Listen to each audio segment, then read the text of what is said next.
ಇದು ಕ್ಷಣಂ ವಿತ್ತಂ ಕ್ಷಣಂ ಚಿತ್ತಂ. ಈ ಮನಸ್ಸು ಚಂಚಲವಾಗಿದೆ, ಇದು ಕಾಯಮ ಇದ್ದಂಗಿರುವುದಿಲ್ಲ. ಇದು ಕ್ಷಣಂ ಜೀವಿತ ಮೇವಚ. ಮನುಷ್ಯನ ಈ ಜೀವನವೂ ಸಹಿತ ಬಹಳ ಕ್ಷಣಿಕ. ಜಾನ್ ಕೀಟ್ಸ್ ಅಂತಿದ್ದ ಒಬ್ಬ ಇಂಗ್ಲಿಷಿನ ಕವಿ.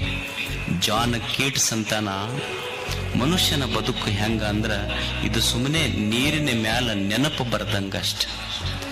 ನೀರಿನ ಮ್ಯಾಲ ನೆನಪು ಬರ್ದಂಗಂದ್ರೆ ನೀ ಬರೆಯುವ ಸಮಯಕ್ಕೆ ಅದು ಅಳಿಕೆ ಹೋಗಿಬಿಡ್ತದಷ್ಟ.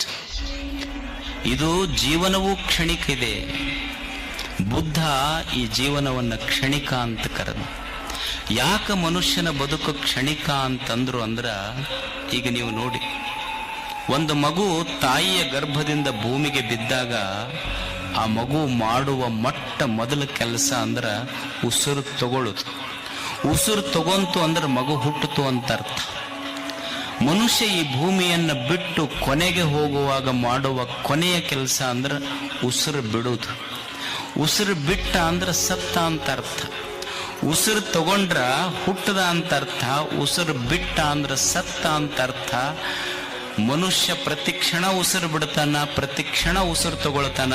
ಅದಕ್ಕ ಬುದ್ಧ ಅಂತಾನೆ ಪ್ರತಿಕ್ಷಣ ನಿನ್ನ ಹುಟ್ಟ, ಪ್ರತಿಕ್ಷಣ ನಿನ್ನ ಸಾವ.